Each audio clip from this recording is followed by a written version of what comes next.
તે પહેલા દેશ અને દુનિયાના મહત્વના સમાચાર જોઈએ અમારા એઆઈ એન્કર આસ્થા સાથે।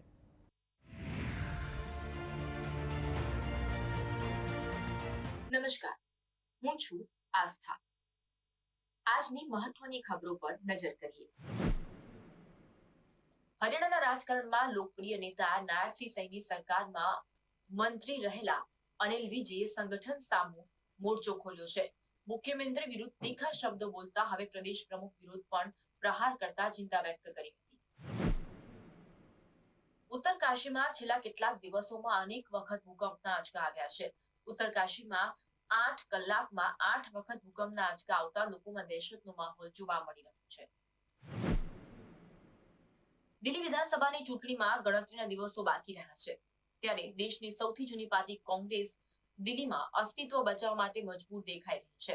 છેલ્લી 2 ટર્મની ચૂંટણીમાં દિલ્હીમાં અરવિંદ કેજરીવાલની પાર્ટી આપ 50% વધુ મત મેળવ્યા હતા, જ્યારે કે છેલ્લી 2 ટર્મની ચૂંટણીમાં કોંગ્રેસ ખાતું પણ ખોલાવી શકી ન હતી। દેશમાં વેસ્ટર્ન ડિસ્ટર્બન્સ સક્રિય થવા જઈ રહ્યું છે, જેની અસરના ભાગરૂપે ઉત્તર ભારતમાં હવામાન બદલાયું છે। 10 ફેબ્રુઆરી સુધી ઉત્તર ભારતના અનેક રાજ્યોમાં વરસાદ, હિમવર્ષા અને ગાઢ ધુમ્મસ જોવા મળશે।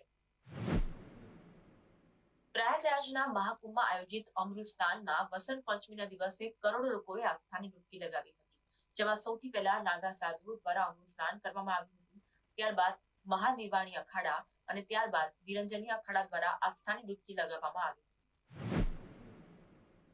ભારતીય રેલ સંબંધિત એક વિચિત્ર સમાચાર સામે આવ્યા। રેલ ભવનમાંથી સિગ્નલ એન્જિનિયરોની પ્રમોશનની ફાઇલ ગાયબ થઈ છે। 200 જેટલા એન્જિનિયરોની પ્રમોશન ફાઇલ ગાયબ થતા રેલવે વિભાગ કાર્યવાહી કરી રહ્યું છે। સંસદના ચાલુ બજેટના સત્રના ત્રીજા દિવસે લોકસભાની કાર્યવાહી શરૂ થતા જ વિપક્ષ દ્વારા હોબાળો મચાવવામાં આવ્યો હતો। પ્રયાગરાજના મહાકુંભમાં અકસ્માતનો મુદ્દો વિપક્ષ દ્વારા ઉઠાવવામાં આવ્યો હતો અને આ મુદ્દા પર ચર્ચાની માંગ કરવામાં આવી। વસંત પંચમીના રોજ ટિહરી રાજ દરબાર નરેન્દ્રનગર ખાતે ગણેશ પૂજા સાથે વિશ્વ વિખ્યાત બદ્રીનાથના ધામના દરવાજા ખોલવાની તારીખ જાહેર કરવામાં આવી હતી। 4 મેના રોજ સવારે 6 વાગે બદ્રીનાથ ધામના દ્વાર ખોલવામાં આવશે। રામ મંદિરના મુખ્ય પૂજારી આચાર્ય સત્યેન્દ્ર દાસની રવિવારે રાત્રે તબિયત બગડતા તેમને હોસ્પિટલ સારવાર માટે દાખલ કરવામાં આવ્યા હતા। તેમને બ્રેન હેમરેજ થતા તેમનું બ્લડ પ્રેશર વધી ગયું હતું, ત્યારે તુરંત તેમને શ્રીરામ હોસ્પિટલમાં સારવાર માટે દાખલ કરવામાં આવ્યા હતા। ઉત્તર કોરિયાએ અમેરિકાના વિદેશ મંત્રી માર્કો રૂબિયાનોને દુષ્ટ દેશ ગણાવતા નિશાન સાધ્યું હતું।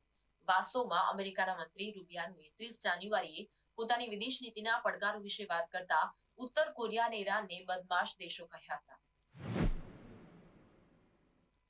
આભાર।